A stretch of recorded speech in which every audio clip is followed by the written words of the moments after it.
Hi friends, welcome to our channel.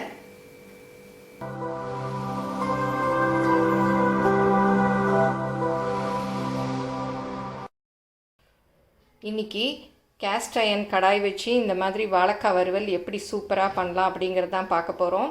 எங்கள் சேனலை இன்னும் சப்ஸ்கிரைப் பண்ணாதவங்க சப்ஸ்கிரைப் பண்ணிக்கோங்க. பக்கத்தில் உள்ள பெல் பட்டனையும்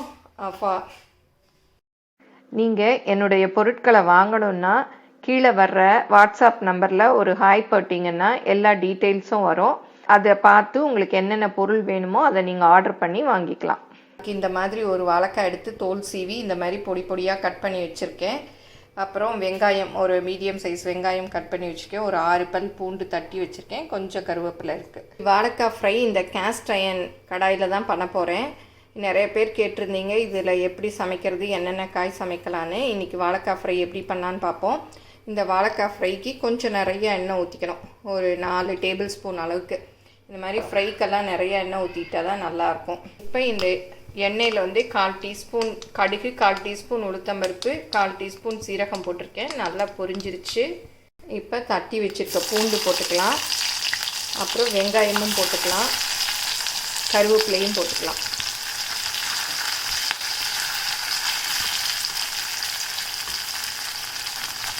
இதை கொஞ்சம் நல்லா வதக்கி விட்டுக்கலாம். இப்போ வாழைக்காயும் நறுக்கி வச்சுருக்கோம் இல்லையா, அந்த வாழைக்காயும் போட்டுக்கலாம்.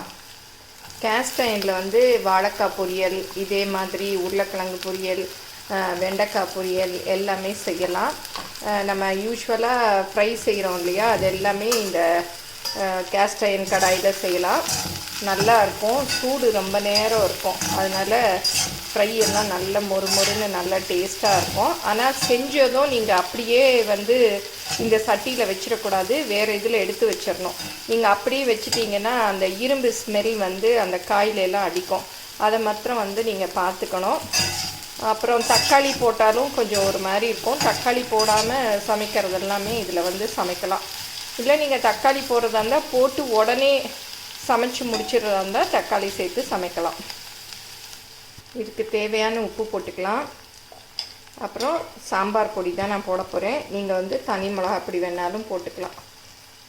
நான் எல்லாத்துக்குமே இந்த சாம்பார் பொடி தான் போடுவேன். நல்லா டேஸ்ட்டாக இருக்கும். போட்டு நல்லா மிக்ஸ் பண்ணி விட்டுறலாம். நான் இந்த கேஸ்ட் அயன் கடாய் கந்தசாமி கோயில் இருக்கு இல்லையா, அங்கே தான் வாங்கினேன். நான் பழக்காமல் சும்மா தான் வாங்கினேன். நான் தான் வாங்கி பழக்கினேன். அந்த பழக்கிற வீடியோ கூட நான் அப்லோட் பண்ணியிருக்கேன். அதோட லிங்க் கீழே டிஸ்கிரிப்ஷனில் கொடுக்குறேன், பார்த்துக்கங்க. அடுப்பை குறைச்சி வச்சுட்டு இந்த மூடியால் மூடி வேக விட்டுடலாம். இடையில திறந்து கிளறி விடணும். பாருங்கள், இப்போவே நல்லா ரோஸ்ட்டாக எப்படி இருக்குது பாருங்கள். நல்லா. ஆனால் இந்த சட்டியில் பண்ணுறதே தனி டேஸ்ட்டாக தான் இருக்குது. ஆனால் தூக்கிறது அதுதான் ரொம்ப வெயிட்டாக இருக்குது. கழுவரைச்ச தூக்கிறது, அப்புறம் கிடிக்கியால் பிடிச்சி தூக்கிறதெல்லாம் ரொம்ப வெயிட்டாக இருக்குது. இப்போ திறந்து பார்க்கலாம். பாருங்கள், சூப்பராக வாழைக்காய் ஃப்ரை ரெடி ஆகிடுச்சு. நல்லா ரோஸ்ட் ஆகிடுச்சு. போதும், இறக்கிடலாம். இன்னும் ரோஸ்ட்டாக வேணும்னா நீங்கள் இன்னும் கூட கொஞ்சம் விட்டுக்கலாம். இப்போ அடுப்புலேருந்து இறக்கிடலாம். நீங்கள் என்னுடைய பொருட்களை வாங்கணுன்னா கீழே வர்ற வாட்ஸ்அப் நம்பரில் ஒரு ஹாய் போட்டிங்கன்னா எல்லா டீட்டெயில்ஸும் வரும். அதை பார்த்து உங்களுக்கு என்னென்ன பொருள் வேணுமோ அதை நீங்கள் ஆர்டர் பண்ணி வாங்கிக்கலாம்.